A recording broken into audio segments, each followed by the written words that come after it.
Fly, Jimmy Fly by Walter D. Myers, illustrated by Monetta Barnett. Read by Mrs. Crawford, third grade class, room 301.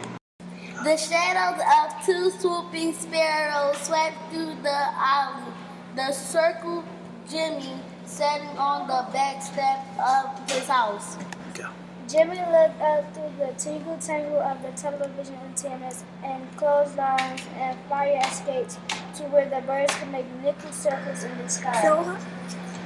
So high, they were so far away and black and flying, and Jimmy thought it a good idea that he too should fly. He asked his mama, "Mama, yes son, can I fly? Birds fly. You ain't no bird." His mama said, "You cannot fly." But Jimmy watched the birds each day flying in their tiny stamp of sky between the brownstone tops. Watched them as their wings would glide on a secret playful breeze. Watched them fly as they lift his own brown arms as high as he could, and jump from a slanted orange crate onto the cracked cement, getting a bloody bump bruise on his knees. His mama gave him a wash rag to wipe his eyes, but he wasn't crying. He only wished to fly, not to cry. And so he waited until the birds came down close. The birds came down closer. Maybe then he could learn their knowing of flying. And sure enough, on the next day, bright day, a bird came down from the sky, down, until he was not black but blue, and darting, and just about the flash, his secrets was chittering and cheatering as he did into Jimmy's ear. With old Mrs. Johnson blacking her kitchen window, the all of it with her big self shaking out a dust mop with a cloud of dust and dirt, and the bird flew away. So the next day, bright day, he sat at his own window with his nose flat against the glass that held the house in to watch and learn. And sure enough, so sparrows came and stopped on the fire escape. But Jimmy had to leave with his mother, who had to go to work, and leave him with Mrs. Williams, who kept him.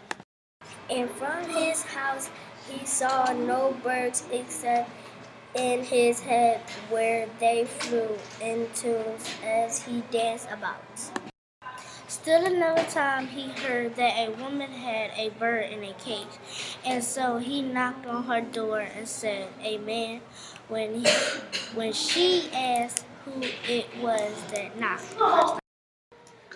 But the bird only sat like a yellow fluff, cleverly cutting, chipping and ringing its bell, but never flying, having forgotten how or maybe why. And so Jimmy left, and on the way in his mind's eye, shining like a twinkle light moon, was a dream of birds in hay. And they flying, and he leaping, coming down so slowly, so ever slowly, that it was almost flying. And at home, sitting loosely on the linoleum, and the sun slant, and fire escape shadow prison, and right in the middle of fatback and collard green smell, Jimmy imagined himself flying and sailing and soaring. above the red brick buildings and the tangle antennas. And silver magic clouds until he was a black speck against the almost summertime sky. And when his mama called him down for supper, hot bread in her hand, he swooped quickly down, took a look in a bit, and flew away again.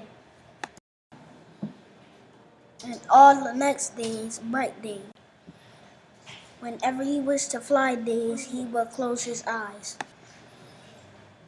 night tight, and he would dream a black sky and stars to guide him and gathering his shadow. In the palm of one hand, he will fly over the city and around the moon. He will fly over the front stoop and around the world he will fly. Over the ocean and back home again. He will fly, he will fly, he will fly.